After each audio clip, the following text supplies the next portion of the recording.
So, good morning. आंनि लोगो नोंथांमोन उदालगुरि खैराबारियाव हरसे उन्दुबाय दा 10 हरसे उन्दुबाय जयै इउटिउबार फंबाय बिथांमोनजों स' जोबोद गोजोननाय मोनदों दा बेहाय दिनै जों मर्निंआवनो फ्रेस जाजोब्बाय गासै इउटिउबार फंबायमोना जमा लोगो दंजोबो गुदुंबा बारबोजोबबाय गासिबो गुदुंबा बारबोजोबबाय लारि लारि गुदुं गोजायैनो दे एबा हाबदो सिङाव हाबदो नै फंबायनि इउटिउब चेनेलनि नामा खोन्थाना लादो Hi guys, good morning. आंनि चेनेलनि मुङा अबंसा ब्लग नोंथांमोना नायनो हागोन सार्च खालामब्ला मोनगोन अबंसा ब्लग होननानै स' आदाखौबो सापर्ट खालाम साबस्क्राइब खालाम स' गासिबनिखौबो बयनिखौबो साबस्क्राइब खालाम अननानै नोंथांमोना आं जेसेबां साबस्क्राइबार दं अबंसा फंबायनि साबस्क्राइब खालाम लोगोसे ओरैनो जोंखौ खाथुखि होनना बुङो ओरैनो जों माने पार्टियाव थानाय अलंबारखौ लायो आरो जेनेबा इउटिउब चेनेलनि नामा नङा जों इउटिउब चेनेलनि लाइन माबानो बिदि नङा थारमाने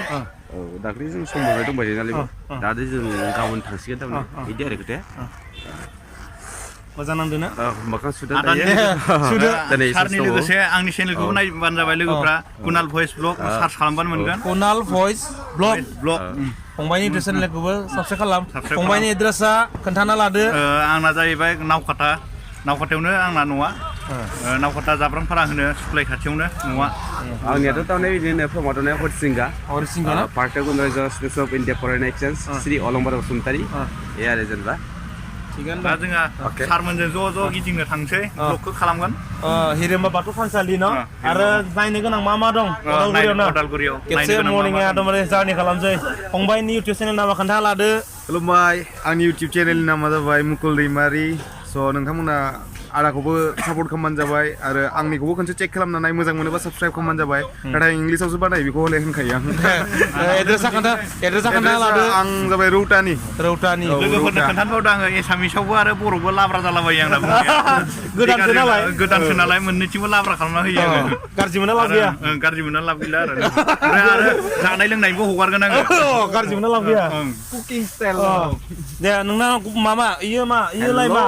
खाथ'खाथां माथा बिलाय बेयो जों गदोंमोन हराव बेहाय हरनि समाव बेवहायनो थादों जोङो इन्टारेस्टिं 48 नाम्बारलाय नोंथांनिया नाम्बार बे माने केबनि नाम्बार मालाबा गुबुन जायगानिफ्राय फैनाय सुबुंफोरा थायोथ' दा बे नाम्बार वाइसआव बिथांमोना नायगिरो बे आङो नैबे टुम नाम्बार 8आव दं नोंथांनि इउटिउब चेनेल नामखौ खोन्थाना लादो अननानै खुलुमबाय आं राकेश रामसियारि नोंथांमोना हयथ' सोरबा नुदों सोरबा नुवाखै थ' नोंथांनि चेनेलनि जोहै जाय गासै भिउवार लोगो नोंथांमोनखौ आंनि चेनेलखौ बर'सा देरहासार आंनि चेनेला नोंथांमोनखौ बर'सा देरहासार इउटिउब चेनेलखौ साबस्क्राइब खालाम लोगोसे भिजिट जा आंबो गोबां नैबे खायसे ब्लगिं खालामो नोंथांमोना आंनि चेनेलावबो थांनानै नाय आरो लोगोसेनो बिथांनि मानास सेरफां इउटिउब चेनेलखौबो नोंथांमोना सापर्ट खालाम लोगोसेनो आंहा फेसबुक पेजबो दङ बर'सा देरहासार बेवहायबो थांनानै गासै नुथायखौबो नोंथांमोना नायनो हागोन थ' थेंक इउ आरो एड्रेसखौ खोन्थाहरदो नोंथाङा आं बाक्सानिफ्राय बिथांजोंनो साखाथियाव जायो थ' बाक्सा नैबे खाथलपारा आंनि गामिया स' जोंनाथ' तारजोंसे रखम बेबायदियानो आंनाव सेरना होबा बेयाव नाङो इयाव सेरना होबा आंनाव नाङो सुइस होननाय रखम नोंथांमोना हयथ' जोंखौ नुबायानो थाखायो नैबे बिथांनि चेनेलावबो आंनि चेनेलावबो नुयो थ' थेवब्लाबो दिनै बेहाय फैनानै जोबोद इन्टारेस्टिं मर्निंआव मोनसे इन्टारेस्टिं जादों बे जाहैबाय जोङो मोनसे न'खराव दुगैनो थांदों बे दुगैनो थांनायाव मोनसे साहा लोंदोंमोन जों बे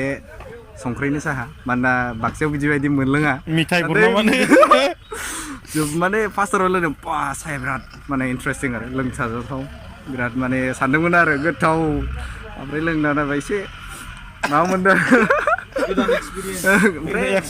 एक्सपिरियेन्स मोनदों सिगाङावबो लोंबायमोन नाथाय बेहाय खेबसे फुङाव बिदि जाबावगोन बेखौ सानाखैमोन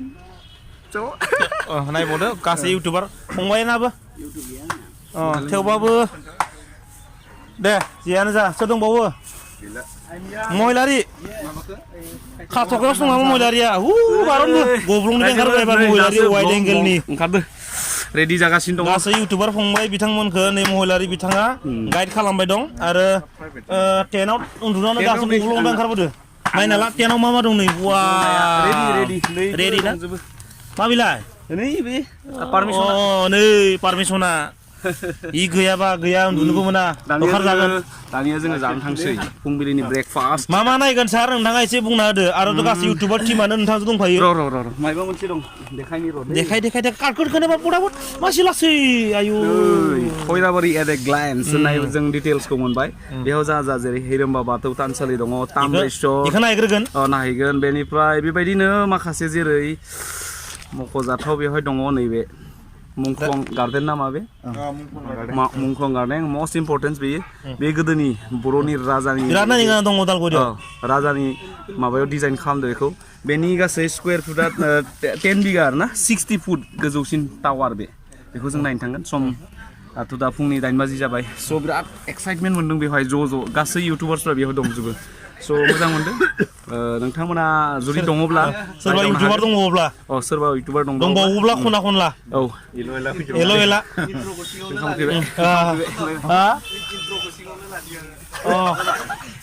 ना फंबाय मोना एबार जेनेबा जोंथ' हिनजाव गोनां मानसि नालाय हिनजाव गोनां थारमाने जों जेनेबा हिनजाव गोनां मानसि ओमफ्राय जों गाबोन सफैसिगोन जेनेबा जों दा ओंखारबायानो नै बेनो आरो जोंनि बेस्टआ थारमाने अलंबार बसुमतारी आं बेनो आरो जेनेबा गाबोन सहैगोन होननानै जों हिनजावबो आंखौ नेबाय थागोन बरिया स' जोबोद गोजोननाय गासै इउटुबार बिथांमोनानो बेवहाय बाहागो लादों सोरबाफोर जुदि मिथियै साफा सानै जुदि सोरबाफोर इउटुबारफोर जुदि बे हाबाफारियाव बाहागो लादोंबा निस्सय कन्टेक्ट खालामनो हागोन स' मा बुंबावनो दिनै हरसेखिनिखौ बेवहाय गासै इउटुबारफोरखौ जानाय थानाय गासै फेसिलिटिखौ खालामना होनायनि थाखाय कमिटि बिथांमोननो साबायखर बावबाय लोगोसे मा होनबावनो बे खैराबारि ओनसोलनि गासै रायजो राजा नोंथांमोननि अनसायनायखौ जोबोद मोजां मोनदों जोबोद गोजोननाय आरोबाव बेबायदि अनसायनायखौ मोनबावगोन गुबुनावबो बेखौ मिजिंथिबाय स' दिनै गासै इउटुबार बिथांमोनखौ आं नोंथांमोननो दिन्थिबाय स' नोंथांमोना बिथांमोननि इउटुब चेनेलखौ अननानै आंनि जेसेबां साबसक्राइबार दं भिउवार्स दं नोंथांमोना अननानै बिथांमोननि चेनेलफोरखौ साबसक्राइब खालामनो दाबाव स' दिनै जोबथि सान थांनोसै जोंबो थ' बेनिखायनो नै आं थाग्रा गलाया माबायदिबो नायदो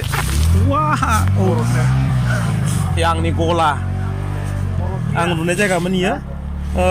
स' बाबाय बयबोखौ बिदाय होबाय फुंनि गोजोन फुंनि बयखौबो आंनि भिडिअखौ नायनायनि थाखाय बयखौबो साबायखर बावबाय